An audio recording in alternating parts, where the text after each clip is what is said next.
ఉపాయాలుంటే ఎలాంటి అపాయాలైనా సులభంగా తొలగిపోతాయి. కాకి కడవ ఒత్తులు లేకుండా గుణింతాలతో కథ. అనగనగా ఒక ఊరు. ఆ ఊరిలో ఒక కాకి ఉండేది. అది దొరికిన ఆహారం తింటూ హాయిగా కావు కావుమంటూ తిరుగుతూ ఉండేది. దానికి దిగులు, విచారం ఉండేవి కావు. ఆనందంగా అలా తిరిగే కాకికి అనుకోని ఆపద ఎదురైంది. ఆ ఏడాది వేసవిలో అధికంగా ఎండలు కాశాయి. ఎండాకాలం వేడికి నీరు ఆవిరైపోయింది. చెరువులు ఎండిపోయాయి. బావులోని నీరు తరిగిపోయింది.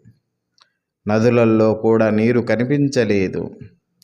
నీరు లేక మనుషులు, జంతువులు యాతనల పాలైనారు. అలాంటి వేసవిలో కాకికి బాగా దాహం వేసింది. అది నీటి కోసం తిరగసాగింది. నీటి కోసం చెరువుకు పోయింది. నీరు కనిపించలేదు. బావిలోకి తొంగి చూసింది. అడుగున కొంచెం నీరు కనిపించింది. అది కాకికి అందేటంత లోతుగా లేదు. కాకికి దాహం అధికమయ్యింది. నీరు తాగకపోతే చనిపోతానేమో అని కాకి భయపడింది. దానికి దూరంగా ఒక కడవ కనిపించింది. అందులో నీరు ఉంటుందేమోనని కాకి కడవ మీద వాలింది. లోనికి తొంగి చూసింది. కడవ అడుగున కొంచెం నీరు కనిపించింది. నీటిని అందుకోవాలని ముందుకు వంగింది. నీరు అందలేదు. నీటిని ఎలా అందుకోవాలా అని ఆలోచించింది. అటూ ఇటూ చూసింది.